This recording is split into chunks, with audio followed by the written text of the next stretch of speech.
Thank you very much for staying on the program.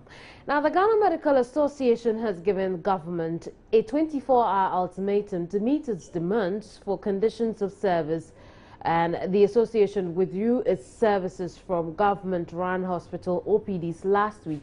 After a meeting in Cape Coast, the GMA issued a statement warning it might withdraw emergency services as well from tomorrow. Central Regional Correspondent Richard Kojonya joined me over the telephone with more on this. Good morning, Richard. Good morning, Kevin. What more can you tell us about this GMA statement? Okay, so the Central Regional Division of the Ghana Medical Association says that the membership, after deliberating on the ongoing course of action conditions of service for doctors in the public health sector, agreed on the following: that the current impasse between doctors in the service and the employer is that as a result of the inability of the employer to negotiate and sign a condition of service document in spite of having an 8-month notice and a further 1-month extension, that the Central Regional Division is in total support of the National Executive and its roadmap agreed upon by the General Assembly of the GMA on the 29th of June 2015. And that for the avoidance of doubt, the roadmap stated that it is, one, the withdrawal of outpatient department service from Thursday, the 30th of July, that has already taken place and it is still in force, and Thursday, 6th August 2015, and that they are withdrawal of OPD and emergency services from the 7th to 13th August 2015, and the third one is a total withdrawal of services from 14th August 2015. So the public will be updated on the following developments as and when it happens. And so that is a statement coming from the division of the Central Regional Ghana Medical Association. Now, beyond the statement, what else has the Central Region GMA been telling you? Well, according to them, it appears that the negotiation and the current wranglings between the GMA and the government is just like people alluding that it is the national executive that is doing their own thing, but they want to reaffirm their support and the unalloyed support to their executive, that it was their collective decision that they took, and it isn't the work of only the national executive. And so they are still on the negotiation table and they await the results that comes out of it. And they said that they've been angered more by what the president has said, and they will carry through their threats. They are not looking back. They are solidly behind their national executive. So any reason or any decision taken by the national executive, they will be ready to support them. And so they are ready to buy the bullet if it comes to the resignation that they want. They are ready to resign en bloc as they have stated. And so what has been the impact of the strike on hospitals in the Central Region? Well, the impact has been very huge. I have been visiting a lot of the health facilities here in the Central Region. I went to the Cape Coast Teaching Hospital, and through to their threats, they are not attending to OPD cases. And the doctors, they tell me that they are waiting for tomorrow, and tomorrow they will withdraw all emergency centers. So when you go to the emergency side of the Central Regional Hospital, the doctors are there working, the junior doctors are supporting them, and other paramedics are also in support of that one. But they tell me that tomorrow I wouldn't see that picture, because that picture will be different. They withdraw their total support, and they are solidly behind. So when I also visited some private health centers, they were flooded with a lot of patients, because when they get there, they do not receive the attention the public health sector is giving them. And so that is the picture that is ongoing in the Central Region. But what does it look like? Do the patients really have options? Are those private hospitals ready to receive the numbers that would come in? Well, that is what I said, that they are flooded. And so a lot of the people are overworking. Some are working during the night. There is a health facility here, doctors in service, and it comprises doctors who work in the private, the government sector, and who are also doing their private job.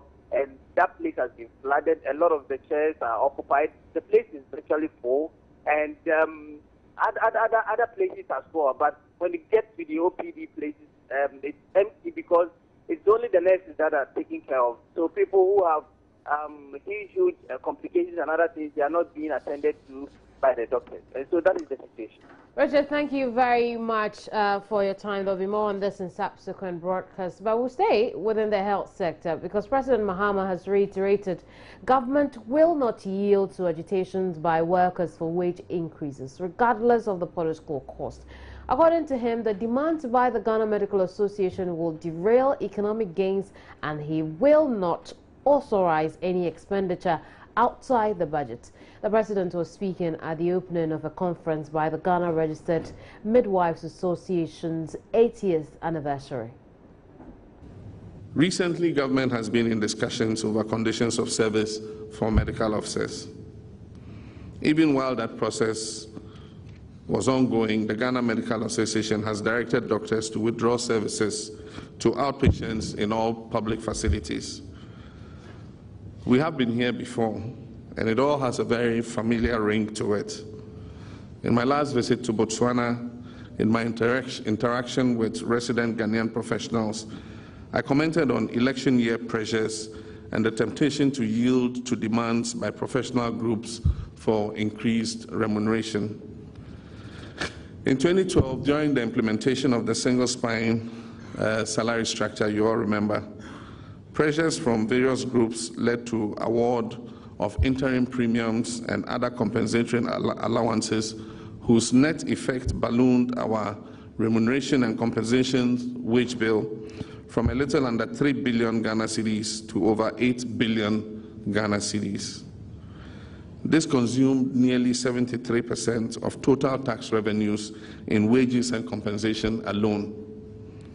The effect on the economy of that increase are still being felt up to this day, and we're managing gradually to turn the situation around. We've managed, without retrenching any public sector staff, to tame the impact of wages and compensation as a percentage of tax revenues from the high of 73% to 49% currently. Remember that the ECOWAS benchmark for achieving convergence criteria is supposed to be 35%. Mr. Chairperson, ladies and gentlemen, we're dealing with a matter of equity and principle here. There are linkages and relativities between all public sector groups. Just yesterday, a friend was urging me to intervene and accede to the demand of the doctors. After all, there are only 2,800 of them, he told me. What he fails to realize is that there are 598,000 other public sector workers organized in 11 other professional groups, lined up and just waiting to see what the doctors come away with from the negotiating table before they put in their own demands. Ladies and gentlemen, this will adversely affect the single spine pay policy and could result in breaking the spine. A lot of effort has gone into implementing this new universal public service salary structure, and nothing should be done to derail it. Ironically, I will say that if this spinal cord should break, it must not be at the hands of a group whose principal calling is rather to heal. The right to negotiate by professional groups is sacrosanct, and I believe that government and the medical officers must continue the dialogue on conditions of service to arrive at an amicable resolution in an atmosphere that is devoid of coercion.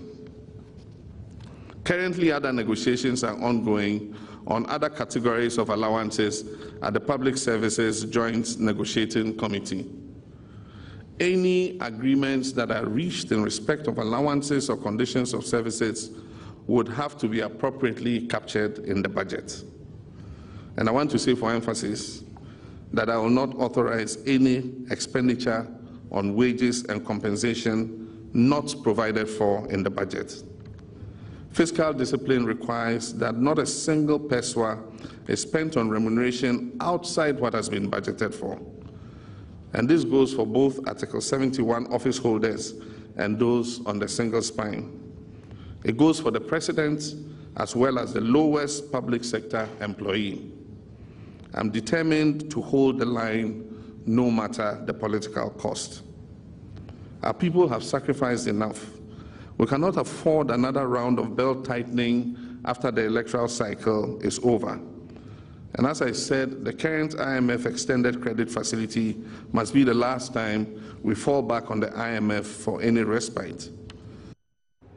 Meanwhile, the Ghana Medical Association says it will go ahead with the next phase of its industrial action, which will culminate in the mass resignation of all doctors working in public health facilities across the country. This means on Friday, doctors will withdraw all emergency services a week after suspending outpatient services. Deputy General Secretary of the Ghana Medical Association will not comment on President's refusal to yield to the doctors' demand. I respect myself as a person. I wouldn't want to go into a media banter with the President. I, as an employee, no law compels me to work for any employer. So if I think that the conditions under which I'm working is not the best for me, I am ready to quit and go do anything, including petty trading, because I believe that there's more dignity doing something that at least I have my peace of mind. They can go and do their political propaganda as they are doing. We are professionals. They don't go into the theaters with us. They don't go into the consulting rooms with us. They don't go into the OPDs or the emergency rooms with us. We have put what we think is fair to ask from the employer to the employer.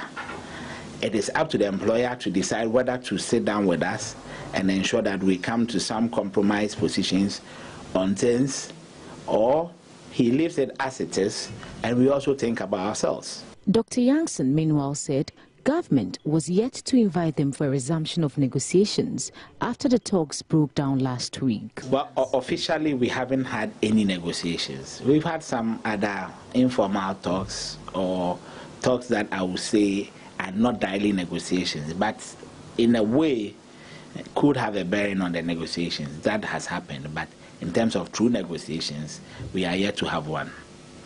Reacting to the supposed letter from the GMA stating the doctors' demand, Dr. Yankson challenged claims what the doctors are asking for are unrealistic. We want to put on record that we dissociate ourselves from that so-called leaked document simply because we signed on to a document not to do that, and we haven't done that. So are you saying that the content of that leaked document doesn't reflect? I said I will not give credence to anything. That is why I put in the caveat that, assuming without admitting that that was even the content, what is wrong with it? Go out there into the... No, please, it is not, please, it is not some who are saying. Go out there to the public institutions and find out what other officers are getting. Assuming we even ask for 100 gallons of fuel at the initial stage, as in the proposal, subject to whatever will be determined finally. What is wrong with it? We know the background of some ministers. Some were juniors in school. Go and see the conditions under which people are enjoying whatever they are doing for the state. Go and see how much fuel is giving them. And publish that bit as well. Why didn't the government side also publish the so-called ridiculous positions they presented in the beginning? The GMA, according to its roadmap, is seeking to have all its members resign their positions at public health facilities by August 14, unless an agreement is reached. Matilda Fumagan, for Joy News, Accra. Now, the Trades Union Congress is charging government to investigate and punish those behind the leakage of alleged proposals submitted by striking medical doctors to government. A statement signed by Secretary General Kofi Asamoah says the leakage could undermine negotiations and undermine the credibility of government. Francisca Forson has been reading the statement, and she's joined me in the studio with more. Francisca, what's the background of this issue? Okay, so earlier you heard Dr. Yankson talk about the leakage of their proposals to Ghana concerning their conditions of service. So this was captured on Stan Dogbe, who is a presidential staffer, his Facebook wall. He had details, those details claiming that that's what the doctors proposed. The doctors have not been categorical on that as to it being true or not, but following that's revelation or that's leakage. The leaders of public sector unions of the organized labor met on Tuesday to discuss the GMA strike and the other strikes. And so the caution they are given is the possibility that could undermine the negotiation and also government's credibility.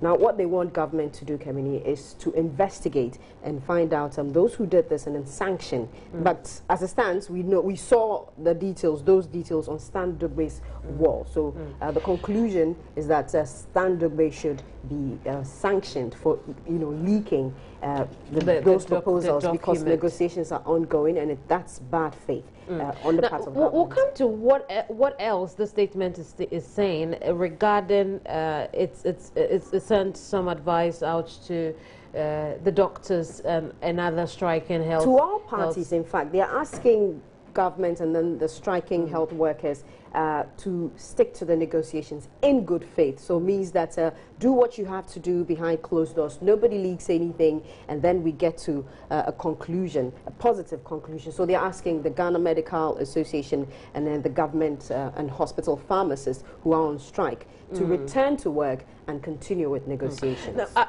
I'll come back to you in a bit, but Matilda Vomega, who's also been on this beat, has been visiting some hospitals. She's joined me over the telephone with some details. Matilda, where have you been and what have you observed? Well, Kemini, I first went to the Kolabu Teaching Hospital, and then we are just leaving the 37 military hospital. The Kolabu Teaching Hospital, the OPD, the ward, some of the units look very deserted. Unlike usual days where you find that a number of people have turned in there for health service. But today, that's when you realize that the place looks very deserted. As the 37 military hospital, where we all know that is the nation's first port of call for emergency issues, a number of people have turned in here at the facility receiving health care, and I've been speaking with the public relations officer for the 37 military hospital, who makes me understand that yes, they are recording a huge number of patients coming in as a result of the ongoing strike, but they are not overwhelmed with the numbers that are turning in. They are praying that it doesn't get to a point which would break them and then stress the doctors who are already being stressed as a result of the huge number that are turning in today. Now, tomorrow, if all other things being equal, these are the striking doctors will withdraw emergency services. What did the 37 military hospital tell you about how they are preparing for cases of that sort? Yes, they are already aware of what is likely to come up as a result of the withdrawal of emergency services. One key measure they have put in place is to recall their officers who are on pass. Pass is a kind of a permission that is given to doctors and health officers at the 37 military hospital for excuse of duty. All the doctors on pass have been called. Those on leave have also been told to stand by. They've withheld those who are also supposed to go on leave. So that is the immediate measure they have put in place. They are hoping that these issues will be addressed as soon as possible. But if it's not addressed within the time that they are hoping that government will resolve the issue, then it's likely to cause a strain on their staff who are already suffering as a result of this ongoing strike by the GMA.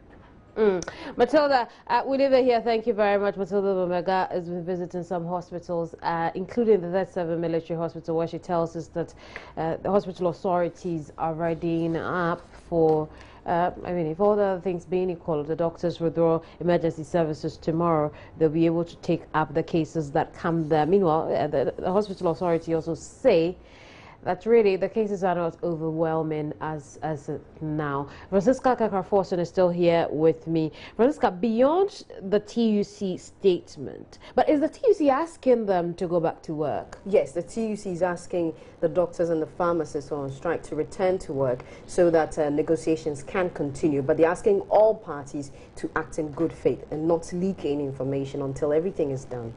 Beyond the statement, we also have comments coming in from the PPP flag bearer, Dr. Babakwesi Indo. Yes, he's very displeased, or he appears displeased about the treatment or what he calls the politicization of the ongoing strike by the doctors.